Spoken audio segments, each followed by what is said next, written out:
Wood River Health is my home for health.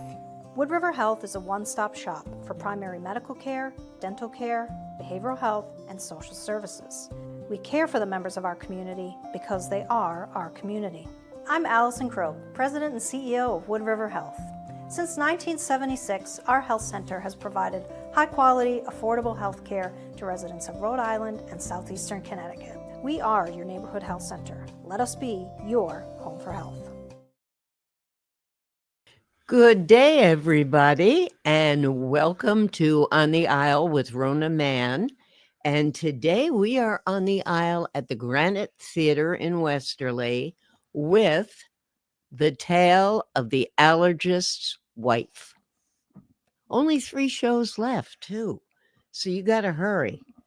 Soon as you get done listening to me, you get to that computer, you get to the phone, or you get to the theater, because they're only on this Friday, Saturday, and Sunday matinee.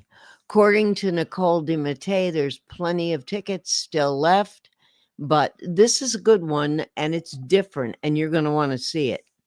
The reason you're probably hearing more of late than you have been about the Granite Theater is because of Nicole DeMattei. She came here 2 years ago as the artistic director, and I'm not sure how clearly defined the role was when she went to the interview, because boy, did she take over. She doesn't just do a bunch of plays. She selects the plays. She pays for the rights. She directs a number of them, paints sets into the night, designs, does lighting, raises money, pays the bills. Always a good thing. She's gotten the Granite totally involved in this community. And most of all, she has lifted this theater up, way up. Its standards, its quality. And it's not to say that the term community theater isn't a good one, because I think most people that act or are in some way involved in the theater got started in community theater. But somehow it's like a dirty word, like it's not good enough if it's only community theater. Well, the answer is simple here. Nicole DeMattei looks at it as a community theater, but she doesn't settle. She never settles. She doesn't try to make it something that it is not, but something better. And that's because her background is New York, is professional, is Broadway. So she thinks professionally all the time. She doesn't know any other way. So call it community theater, local theater, regional theater, doesn't matter what you call it. Nicole calls it the Granite. She loves it, and she's done great stuff for it. The Tale of the Allergist's Wife. Again, she says, holding up the prop. Not done much. You may not have heard of it before. It's not that well known. And that's actually a plus, because when you get a show that's been done to death, you sometimes think, well, why should I buy a ticket? Well, there are a lot of good reasons here to buy a ticket. It is a comedy to begin with, which people like. It's not laugh out loud, slap your leg and the guy next to you comedy, but it is comedy.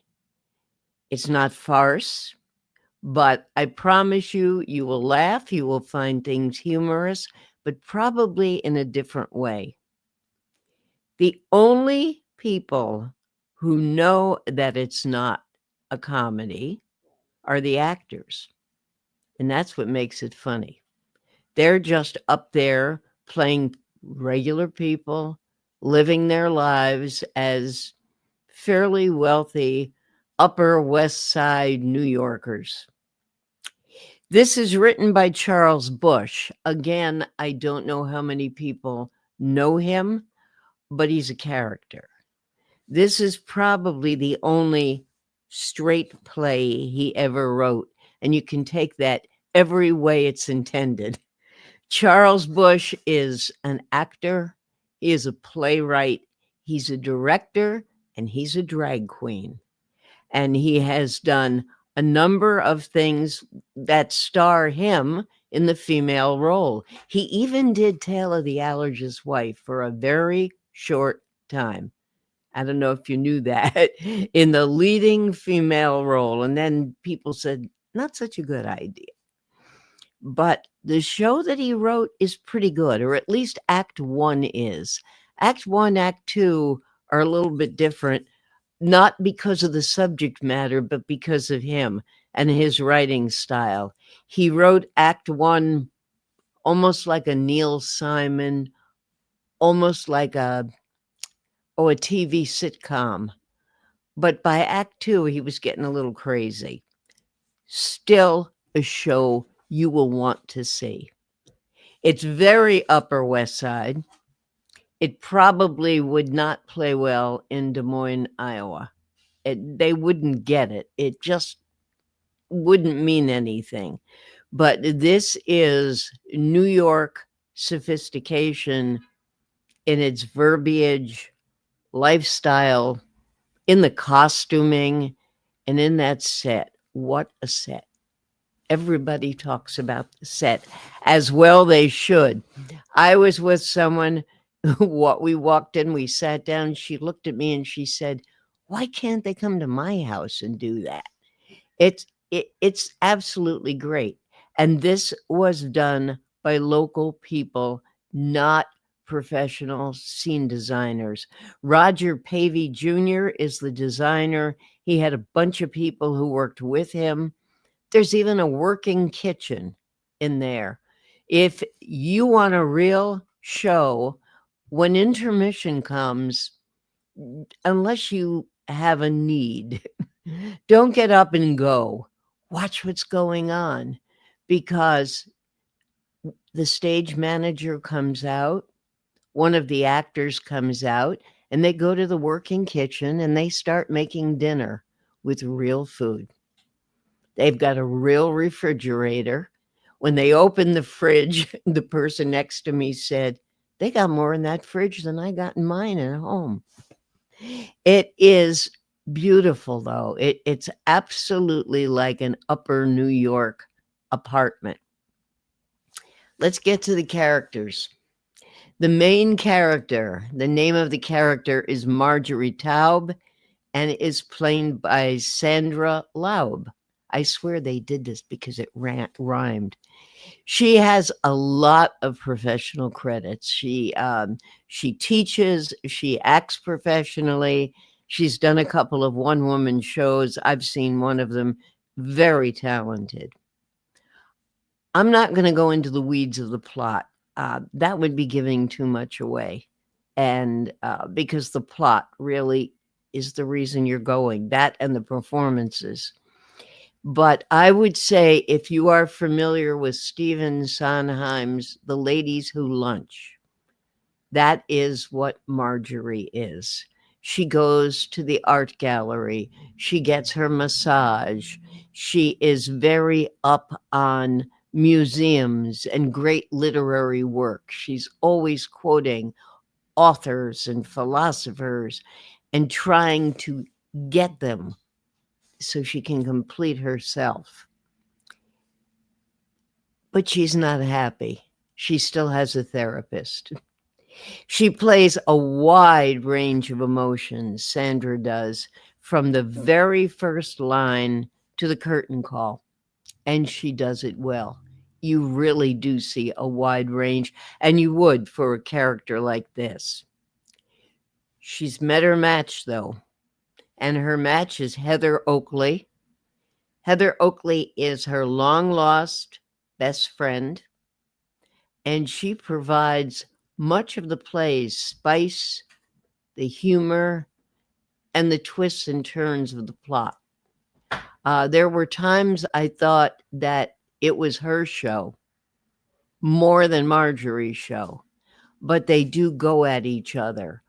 They go at each other on a lot of levels, as friends, as deep friends who have a love for each other, out of jealousy, and then finally they go at each other. But Heather Oakley commands the stage from the moment she enters. She doesn't walk through a door, she bursts through a door. She is an absolute presence. This is a 5-character show, and she's right out there, and the other 4 just slightly behind her. You don't take your eyes off of her throughout the show. Rounding out the cast, we have 3 others. We have Ken Coe. He is the aforementioned Allergist, tale of the allergist's wife. He plays the allergist, Maureen Noel. I don't know if it's Noel or Noel. Do you know then? Is it Noel? Maureen Noel is Frida, who is Marjorie's mother.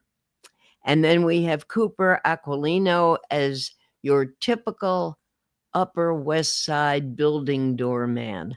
One of those guys who sees all, he hears all, he knows everything going on in the building and wisely says nothing because he wants those tips at Christmas. He doesn't say that. I'm saying that because I've seen what they're like.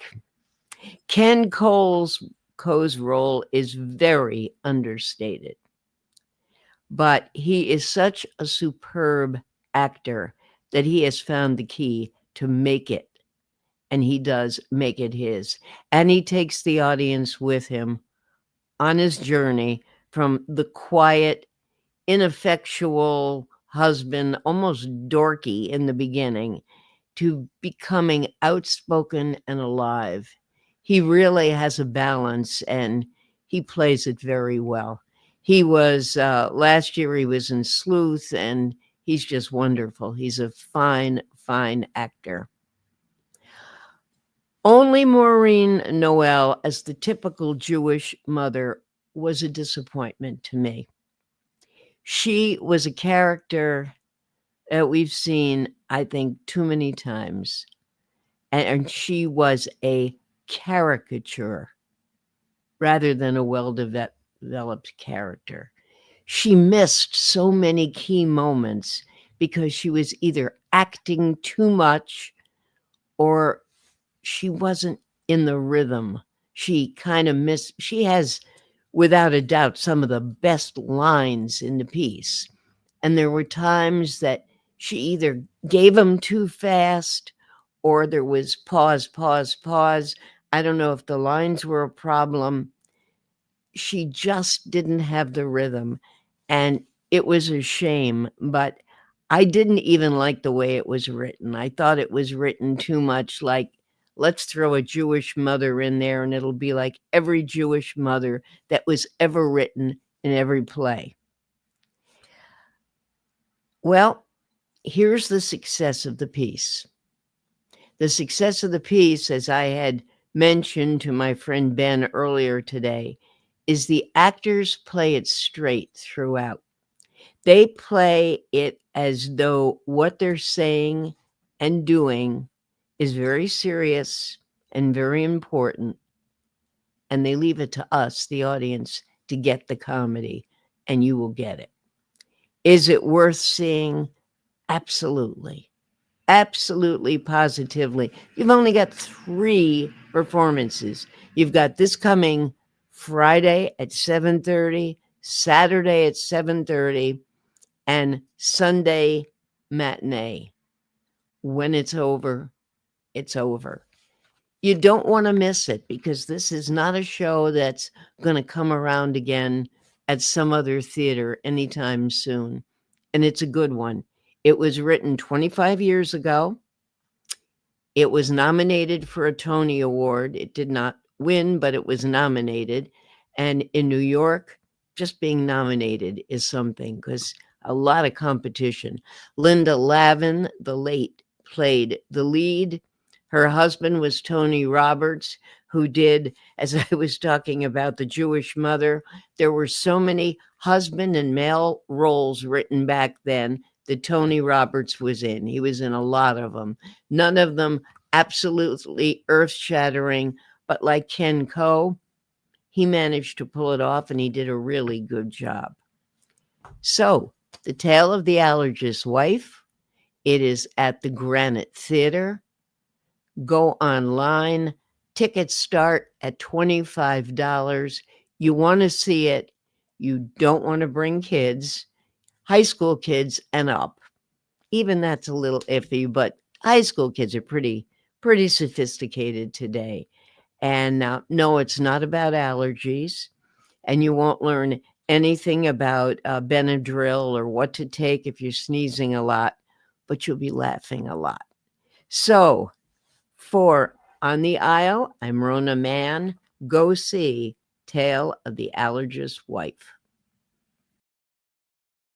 Experience local excellence with Roof Right Roofing in Charlestown, Rhode Island. With over 40 years of unmatched expertise, Roof Right specializes in architectural shingles and holds the prestigious title of GAF Master Elite Installers.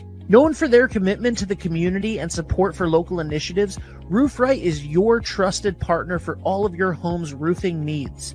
Call today for a free estimate at 401-212-4140. Hi, this is Dan from Lathrop Insurance. In this challenging insurance environment, Lathrop Insurance can be your beacon in the storm to help you find the coverage you need at the right price. Now, more than ever, you need a partner in the insurance industry that can work with multiple carriers to make sure you have the right coverage at the right price. Lathrop Insurance carries home, auto, and business insurance and can be reached at 401-596-2525. We've been supporting the local community since 1939, and we look forward to working with you.